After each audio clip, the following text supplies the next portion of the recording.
श्रीराम जय जय राम। श्रीराम जय जय राम। श्रीराम जय जय राम। ओम नमः शिवाय। ओम नमः शिवाय। ओम नमः शिवाय। योग वासिष्ठ दिवस क्रमांक 382। उपशम प्रकरण सर्ग 45। वसिष्ठ पुढे म्हणाले, राघवा, अशा रीतीने भ्रमण करता करता तो चांडाल कीर लोकांच्या ऐश्वर्य संपन्न राजधानीत पोहोचला. तेथील भव्य अशा राजमार्गावर त्याला रत्नखचित अलंकारांनी शृंगारलेला एक हत्ती आपल्या समोरून येत आहे असे दिसले.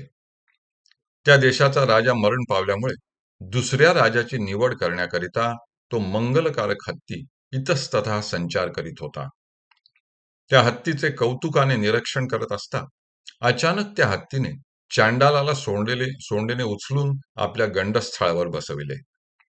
त्याबरोबर जिकडे तिकडे मंगल वाद्यांचे नाद निनादले आणि आमच्या राजाचा जय जयकार असो असा जयघोष सर्वत्र सुरू झाला. त्याला मग राजवाड्यात नेल्यावर तेथील सुंदर स्त्रियांनी त्याला सुगंधी पुष्पे, मौल्यवान रत्ने व भरजरी वस्त्रे यांनी अलंकृत केले. अंगावर सुगंधी द्रव्ये, अनमोल रत्ने व भरजरी वस्त्रे यांनी युक्त असल्यामुळे राजाप्रमाणे शोभून दिसणाऱ्या त्या चांडालाने सुंदर स्त्रियांचे चित्त आकर्षित करून घेतले. पुढे राजसभेजवळ येताच अष्टप्रधानाधिक अधिकाऱ्यांनी त्याला सिंहासनावर बसविले. ब्राह्मणांकडून त्याचा राज्याभिषेक केला आणि त्याच हत्तीवरून त्याची मिरवणूक काढली. अशा रीतीने त्या चांडाळाला कीर देशाचे राज्य अनायासाने प्राप्त झाले.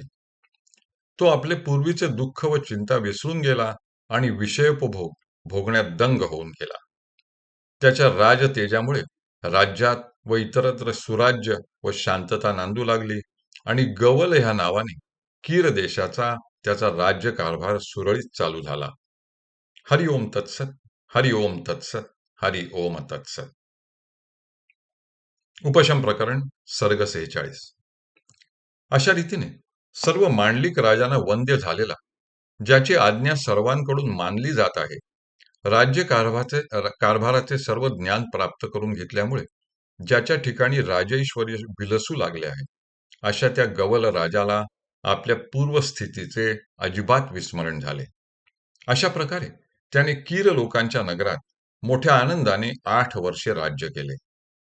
एकदा तो राजमंदिराच्या बाहेरील अंगणात आपल्या अंगावरील वस्त्रालंकारादी भूषणे काढून स्वस्थ बसला होता.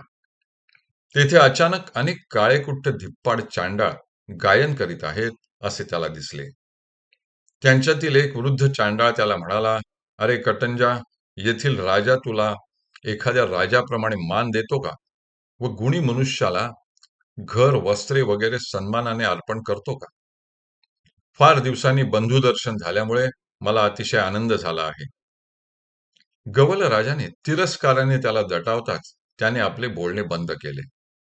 परंतु तो सर्व प्रसंग राजस्त्रिया आणि प्रधान यांच्या दृष्टीस पडला. आपला राजा म्हणजे कटंज नावाचा चांडाळ आहे असे समजताच त्या सर्वांना खूप खेद झाला. पुढे ती बातमी नगरात पसरली. राजाने त्या चांडाळाच्या प्रत्येक शब्दाचा धिक्कार केला. परंतु मुखे उदासीन व म्लान झालेले सर्व लोक त्याचा सत्कार न करता त्याच्यापासून दूर दूर राहू लागले. त्यामुळे त्याच्या अंतःकरणातील खिन्नतेमुळे त्याचे तेज नाहीसे झाले व त्याचे शासन निष्फल होऊ लागले. तो एकाकी पडला व त्याची स्थिती अतिशय केविलवाणी झाली. चांडालाच्या सहवासात आपली अनेक वर्षे गेली म्हणजे आपली शुद्धी सामान्य प्रायश्चित्त घेऊन होणार नाही अशी सर्व पौरजनांची धारणा झाली. त्यासाठी अग्निप्रवेश हेच प्रायश्चित्त घ्यावे लागणार म्हणून नागरिकांनी ठिकठिकाणी चिता तयार केल्या व त्या पेटवून त्यात अग्निप्रवेश करण्यास सुरुवात केली. नगरात सर्वत्र हाहाकार माजला. कल्पांत काळाप्रमाणे त्या नगरातील जनतेची स्थिती झाली.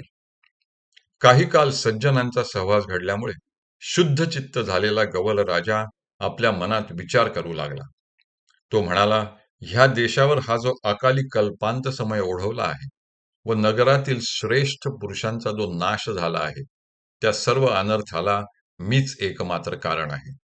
अशा स्थितीत माझे जगणे हे परमावधीचे दुःख असून मरण हाच माझ्या दृष्टीने महोत्सव आहे. कारण या जगात सर्वांच्या निंदेला पात्र झालेल्या पुरुषाने जगण्यापेक्षा मरण पत्करावे हेच श्रेयस्कर आहे. असा निश्चय करून त्याने अग्निकुंड तयार केले व त्यात प्रवेश केला. इकडे ज्यावेळी त्याच्या शरीराने पेट घेतला, त्याच वेळी सरोवरात अधमर्षण करीत असलेला गाधी ब्राह्मण दीर्घ स्वप्नातून एकाएकी जागा झाला.